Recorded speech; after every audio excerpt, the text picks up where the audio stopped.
Hello all, this is Angel, Assistant Professor, PG and Research Department of English from St. Joseph's College of Arts and Science, Autonomous, Cuddalore. In this video, let us have a brief introduction about Animal Farm written by George Orwell. Though it is going to be a novella with 10 different chapters, this video is going to get completely focused over the writer and the terms that is going to get related over to animal form as well as the basic animal characters present in this particular work. And in the following videos, let us get to know about the other chapters and the themes that has been discussed in this work. And the very first hand, let us get to know about the writer George Orwell. George Orwell is going to be the writer's pen name, and Eric Blair is going to be the birth name of the writer George Orwell. Though he belonged to the wealthiest family, he rents all those wealthiest status just because of becoming a journalist. He was a supporter of revolution in Spain. Though he was a supporter of revolution in Spain, he disliked all the rebellions that happened between Spain and Russia, and it has been known as a result of a corruption that has been existing. And he was bitter towards communist policy and totalitarianism. Though Animal Farm is going to be a well-known work now, in the initial period when the writer wrote it, none of the publisher were willing to publish the work. Coming over the genre, it is going to be a novel, and novel is going to be a long work. It is going to be an elaborated, a long story, which is going to have all elements of a storytelling. So it is going to have a plot, it's going to have a setting, character, theme, and point of view. So all these things are actually going to get presented in this novel.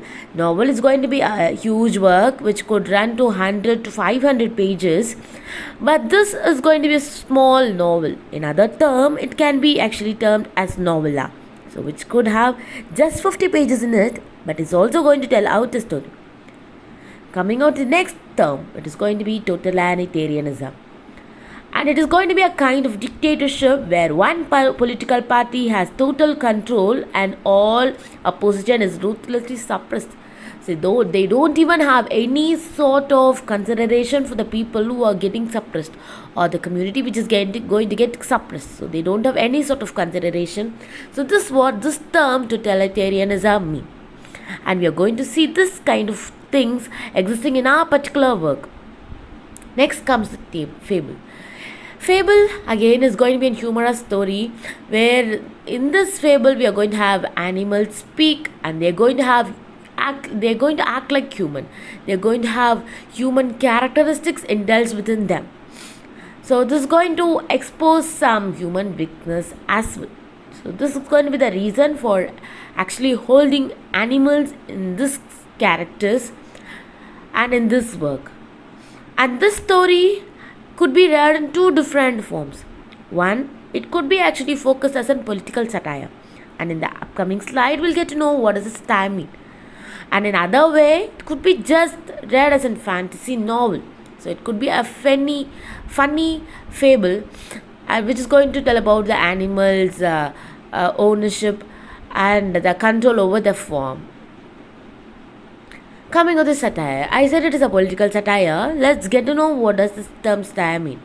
A form of literature that uses ridicule to make fun of people or events in order to bring about change. So this could be the simple definition for satire. And it comments over the political system that was existing during his own period. And so it is going to come under the category of political satire. Now comes the basic themes. So themes will be discussed at the end of discussing the 10 chapters. At the very first hand, let us have an outsketch theme about this particular work. So it is going to discuss about freedom and individual dignity must be guarded very carefully. So this could be the theme that we get to know or we understand from this particular work, Animal Farm. Language is a powerful tool. So used improperly, it can enslave and confuse us. So this could be the second theme. Weakness can be dominated by strength, fear, and trickery. Hope and vision must be kept alive or they will be lost. So this also could be the final theme. So when completing this work, at the end, we could actually get relied on all these themes. So all these things are going to be generalized themes of this particular work. At very first hand, let us discuss the characters present in this work, animal form. This is going to be the outsketch of the characters present in animal form. So these are going to be the major characters who are going to get involved from chapter 1 to chapter 10. As this work opens up in chapter 1, we are going to get to know about Mr. Jones. And I've just marked a point in the screen. You can get to know where the character is present. Mr. Jones is going to be the actual owner of this man of form, and the name of this form is going to be man of form in the beginning stage, and it is going to get transformed to the new name animal form in the nearby chapters. So Mr. Jones is going to own up this particular form, and the name of this form is going to be man of form. And we have an old major character, which is going to be an old pig. And after the death of this pig, old major, two pigs now are going to take up the complete control over this form, and one is going to be Napoleon, and other pig is going to be Snowball. And along with both the pigs, we are going to have other characters, Queller, who is also going to act as Napoleon's minister of propaganda in the upcoming chapters. And we are going to have a loyal horse whose motto is I will work harder, though he already works harder. And Boxer is going to be a loyal hard worker. And we have other two characterizations, Frederick and Pilkington. Both are going to be the form owners of the adjacent forms. And Mr. Frederick is going to be owner of Penchfield, whereas Mr. Pilkington is going to be owner of Foxwood. Both are going to be the nearby farmland owners of Mr. Jones.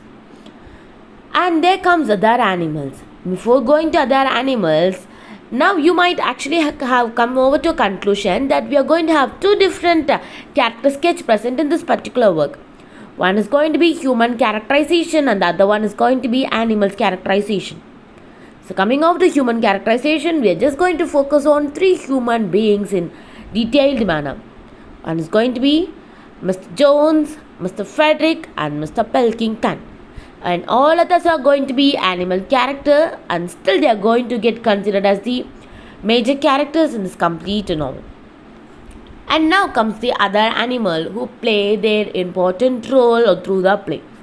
So we are going to have a Clover, a horse, and we are going to have Molly, a horse, and we are going to have Jessie, Bluebell, and Pincher.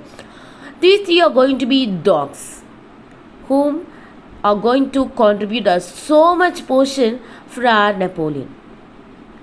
And then comes a Benjamin, a lazy donkey that doesn't even care about the things that is happening in his own farm. And then comes Moses, is going to be a minor character again, who is going to be serve as merely a pet raven for our ex-owner of this manor farm, Mr. Jones. With this, all the important characters are being discussed about this particular novel, Animal Farm. Thank you, and all.